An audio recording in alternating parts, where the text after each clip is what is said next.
Hello, नमस्कार। आज हम बात करने वाले हैं एक्जिकोम स्टॉक्स के बारे में और इस स्टॉक्स में अगर आप देखेंगे तो लगातार गिरावट दिखाई दे रही है और स्टॉक्स अभी तक रुकने का नाम नहीं ले रहा है। स्टॉक फिर से हमारे उस लेवल के पास आ गया है जहां पर स्टॉक्स ने लास्ट का लो बनाया था और मैंने आपसे कहा था कि जब भी स्टॉक्स हमारा लास्ट का लो और लास्ट का हाई बनाता है तो हमें मार्क करते हुए चलना चाहिए, क्योंकि लास्ट का लो अगर टूटेगा तो स्टॉक्स नीचे की तरफ जाएगा और अगर लास्ट का हाई तोड़ेगा तो ऊपर की तरफ जाएगा। एरो स्टॉक्स ने ये जो लास्ट का लो था इसको तोड़ करके 348 के लो को तोड़ करके एक लो बनाया था 313 रुपए का।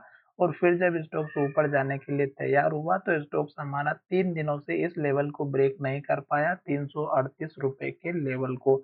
और स्टॉक्स में वहीं से फिर से गिरावट हुई और एक के बाद एक रेड कैंडल बनाते हुए स्टॉक्स फिर से नीचे आते हुए दिखाई दिया। तो मैं यहाँ पर ये जो लेवल्स है जो मैंने अभी आपके सामने लेटेस्ट बनाया है, ये स्टॉक्स 3 दिनों से मशक्कत करने के बाद ब्रेक नहीं कर पाया और एक के बाद एक रेड कैंडल और लो बनाते हुए फिर से नीचे आया है। मार्केट पॉजिटिव होने के बावजूद भी अगर इस स्टॉक्स में गिरावट हो रही थी तो अब तो मार्केट में आज के दिन गिरावट हुई है।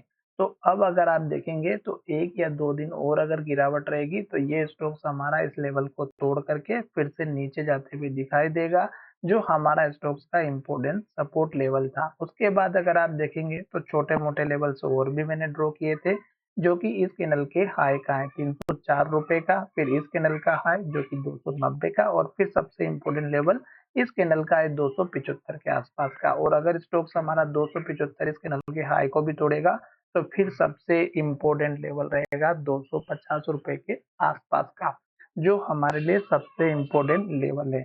अभी स्टॉक्स एक के बाद एक रेड कैंडल और लो बनाते हुए नीचे आ रहा है, तो जल्दबाजी नहीं करें, क्योंकि वीकली चार्ट भी अगर आप देखेंगे तो स्टॉक्स में एक के बाद एक रेड कैंडल और लो बनाते हुए नीचे आ रहा है। और जब तक स्टॉक्स एक के बाद एक रेड कैंडल और लो बनाता है हमें स्टॉक्स में बिल्कुल भी ट्रेड नहीं करना चाहिए। साथ ही हमारा वीडियो आपकी एजुकेशन के लिए है, बाय सेल की कोई एडवाइस नहीं है। फिर भी आप ट्रेड करते हैं तो एक बार अपने फाइनेंशियल एडवाइजर से जरूर कंसल्ट कीजिएगा। धन्यवाद, मिलेंगे नए वीडियो में।